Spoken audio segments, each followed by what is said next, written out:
For more perspective on the fighting in South Sudan, joining me in the studio is Majak. He's a former South Sudan Deputy Defense Minister and a former political detainee. Mr. Agut, welcome to Africa 54. Thank you. Now, everybody around the world is saying, what's wrong with the South Sudanese leaders? What's happening? Well, two important dimensions could be unearthed in trying to answer this question. First of all, is the proclivity of the two leaders to arson. I'm sorry to say that, but this is what it has come to. And secondly, is the nature of the permanent ceasefire arrangements architecture, which put the same armies in the same location in Juba together. Our position initially was to have Juba demilitarized. This is what we put on the table in Addis. And we had also called for a third-party force to be present in Juba to provide... Which seems to make sense because, you wonder, can you really have peace in a country where you have two men controlling armies with artillery, heavy weaponry? Even in the long term, can you really see a possibility of peace? Unfortunately, that's the nature of politics in South Sudan. Politics and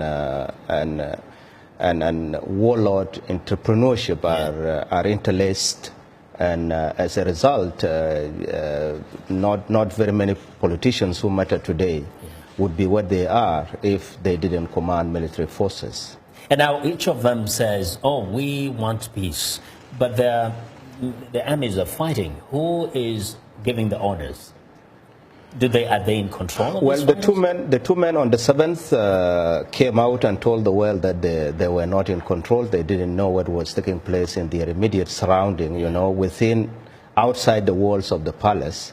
So it tells you very clearly that whether the two men could be trusted, even to run the affairs of the nation, if they cannot really take charge of controlling their immediate bodyguards. Yes. Now, so the question becomes, if this peace arrangement doesn't seem to be working, what is the hope for South Sudan? Well, there is still a lot of promise out there for South Sudan. The country is now stuck with these two leaders. They are the main obstacle to the progress and the future of South Sudan. And given the risky behavior and the way they are running the affairs of the nation, it is actually time to call for their departure from power, because what do they deliver? It is what I said from the onset, their predisposition to arson, to set the country alight.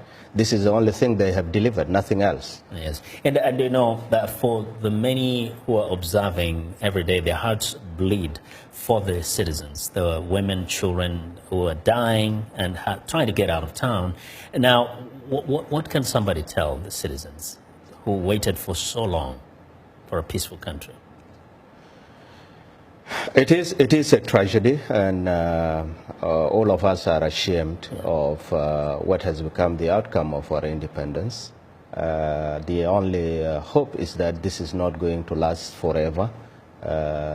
Leaders are transient, they come and go, and if the leadership or this generation has failed to deliver the promise for the struggle, another generation of leaders is going to do that.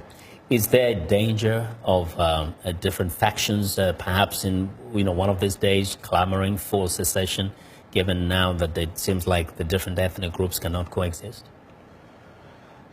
I think the direction that the things should take in South Sudan at the moment is for any serious political leader or any aspirant to pursue a non-violent approach. Okay. And I think that's where we're applying weapons and arms against ourselves has proven to be very, very dangerous, and nobody is benefiting from that at all. Indeed, embarrassing, frustrating, and painful. Well, thanks a lot for joining us today and for your perspectives. Thank you. That's Majak Agut. He's a former South Sudan Deputy Defense Minister and a former political detainee.